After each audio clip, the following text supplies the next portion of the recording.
In today's video segment, I would like to show you a segment of verb that is non-finite. We have already studied here in this segment principle, particularly transitive and intransitive in our early videos. Helping verbs, a little bit of helping verbs in which we have already studied some principles of modals as well as some differences of in between primary and modals, and furtherly some differences in between modal and marginal. In another video we have already studied infinitive and gerund, and now in today's video I am concentrated over participle. So what is participle? Numerous students have asked me earlier, sir, the meaning of participle. We will show you the meaning of participle here in this video clip, but before we could go ahead, we must say you there are three segments of participle furtherly: present participle, past participle and perfect participle. Present participle is made up of verb 4 and acts as an adjective. Past participle is made up of verb 3 and acts as an adjective, and perfect participle has its two structures. First one is the structure of active, and second one the structure of passive. In active structure, perfect participle is known as having plus V3. However, in passive structure, perfect participle is known as having plus been plus V3. Before we could go ahead, we must say you what is present participle. Present participle, I would like to tell you, present participle is made up of verb 4 and acts as an adjective. In this way, we have seen as there are two types of adjectives. First one is the basic adjectives, as for example, good, intelligent, handsome, beautiful, etc. And second one is made up of the forms of verb, particularly made up of verb 3 and verb 4. In present participle, as I told you, it is made up of verb 4 and qualifies a noun which is placed just after it. And now I am switching over into Hindi. That's why, because it is quite easy to understand in our mother tongue, so I am switching over into Hindi.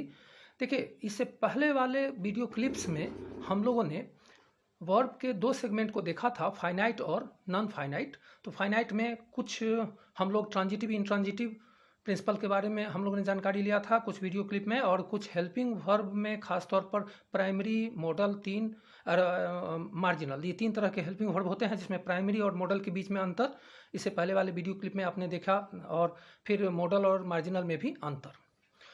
एक और video clip में हम लोगों ने infinitive और gerund की भी जानकारी लिया था, और नॉन फाइनाइट में पार्टिसिपल के बारे में इस वीडियो क्लिप में मैं संक्षेप में बताने का प्रयास कर रहा हूं.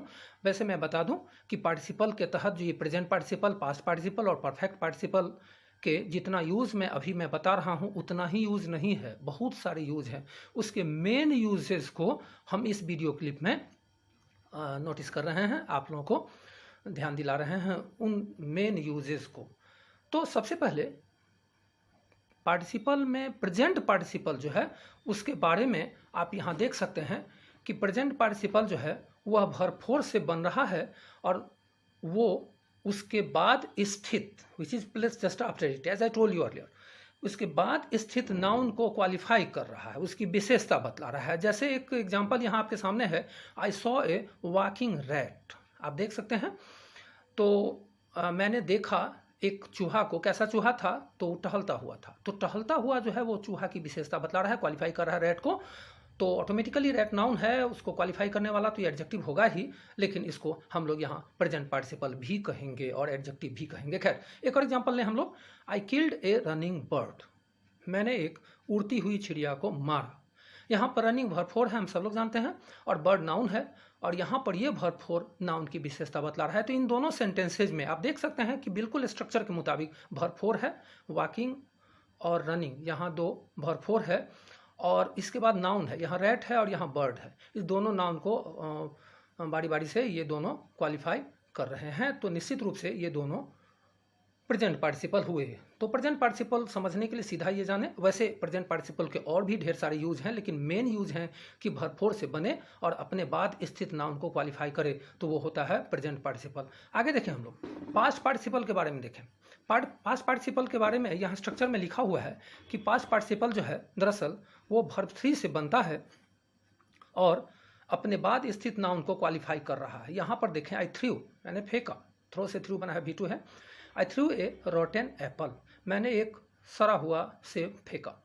तो यहाँ रोटेन वर्ब 3 है और एप्पल नाउन है, और ये वर्ब 3 इस नाउन को क्वालिफाई कर रहा है। तो V3 अगर नाउन को क्वालिफाई करे तो वो पास्ट पार्टिसिपल। एक और एग्जांपल देखें, I saw a written page. यहाँ पर रिटेन जो है वो वर्ब 3 है, हम सब लोग जानते हैं, राइट रोट रिटेन, और इसके बाद पेज नाउन है और इस नाउन को यहाँ पर ये क्वालिफाई कर रहा है, निश्चित रूप से ये पास्ट पार्टिसिपल होगा। तो दोनों को समझना, तुलनात्मक रूप से अगर समझना है तो थोड़ा और आसान कर दें हम लोग। वर्ब 4 हो और किसी नाउन की विशेषता बतलाए, वो नाउन उसके जस्ट बाद आएगा, तो उस नाउन की विशेषता बतलाए तो प्रेजेंट पार्टिसिपल। V3 हो और उसके बाद कोई नाउन आए, जैसे कि यहाँ पर आया है इन चारों वाक्यों में, तो वो पास्ट पार्टिसिपल। वर्ब 4 हो, नाउन की विशेषता बतलाए, प्रेजेंट पार्टिसिपल। V3 हो, नाउन की विशेषता बतलाए, तो वो पास्ट पार्टिसिपल। हम लोग अब आते हैं परफेक्ट पार्टिसिपल की तरफ। इस खंड में परफेक्ट पार्टिसिपल के बारे में जाने, तो इसके जैसा कि हम देख रहे हैं दो स्ट्रक्चर हैं, एक एक्टिव के स्ट्रक्चर है, एक पैसिव के, एक हैविंग प्लस V3 है और एक having plus been plus V3 है। जैसा कि आप जानते हैं कि पैसिव एक्टिव एक अलग चैप्टर है, एक्टिव से पैसिव बनाना हम तब जानते हैं डिटेल में जब हम वो चैप्टर पढ़ते हैं, लेकिन कौन सेंटेंस एक्टिव में है और कौन पैसिव में है ये समझना बहुत आसान है, एक छोटा बच्चा भी समझ सकता है। पैसिव के लिए सेंटेंस, किसी भी सेंटेंस में, दुनिया के किसी भी भागों में यही रूल है कि कोई भी सेंटेंस को उसके एक्टिव और पैसिव के दृष्टिकोण से क्लासिफाई कर सकते हैं हम ये देख करके। किसी भी सेंटेंस में is, are, am, was, were, be, been, being में से कोई एक हो और वर्ब 3 हो, तो that sentence belongs to passive. दोनों हो तो इसमें से कोई एक हो और वर्ब 3 हो, तो वो वाक्य में दो चीज हो, इनमें से कोई एक और वर्ब 3, तो वो होगा पैसिव। और इसमें से कोई एक भी अगर ना हो, दोनों होना चाहिए तब पैसिव, इसमें से कोई एक और वर्ब 3। ये एक ट्रिक है और ये एक फॉर्मूला भी है, और दोनों में से अगर कोई एक ना हो तो पैसिव नहीं होगा, अर्थात एक्टिव होगा। तो एक्टिव पैसिव की पहचान तो बहुत आसान है कि दोनों को आप देख लें, और दोनों अगर प्रेजेंट है तो पैसिव है, और दोनों में से अगर एक भी एब्सेंट है तो पैसिव नहीं अर्थात एक्टिव है। तो अभी तत्काल मैं 2 मिनट के लिए थोड़ा सा विषय वस्तु से हट करके पैसिव का स्ट्रक्चर बीच में बता दिया हूँ, चूंकि हम यहाँ पर देख सकते हैं कि यहाँ पर ये पैसिव का स्ट्रक्चर है। देखिए बीन है, निश्चित रूप से यहाँ पर इसमें से कोई एक जरूर आ गया है और वर्ब 3 है, लेकिन यहाँ पर देखिए यहाँ पर ये एक्टिव का स्ट्रक्चर है। खैर हम लोग अब आगे बढ़ते हैं। परफेक्ट पार्टिसिपल को जानने के लिए हम ये जाने कि कोई एक कार्य करके जब दूसरे कार्य की चर्चा हम लोग करते हैं तो वहाँ पर परफेक्ट पार्टिसिपल का यूज करते हैं। एक कार्य खत्म करके जब दूसरे कार्य की चर्चा हम लोग करते हैं तो उसको हम लोग परफेक्ट पार्टिसिपल कहते हैं। जैसे देवघर जाकर मैंने बाबा बैद्यनाथ का मंदिर देखा, देवघर पहुंचकर, पटना जाकर मैंने गोलघर देखा, आगरा पहुंचकर मैंने ताजमहल देखा, बाजार जाकर मैंने किताब खरीदा, खाना खाकर मैं सो गया, पुस्तक पढ़कर मैं एक चिट्ठी लिखा, टेलीफोन करके मैं रख दिया। तो एक काम खत्म करके दूसरे काम की चर्चा, तो वहाँ जो काम करके उसके लिए हम लोग परफेक्ट पार्टिसिपल का यूज करते हैं। तो करके के लिए हैविंग प्लस V3, करके के लिए हम लोग हैविंग प्लस V3, हो करके लिए हम लोग having plus been plus V3, अर्थात वो पैसिव है। जैसे आप यहाँ देखिए कि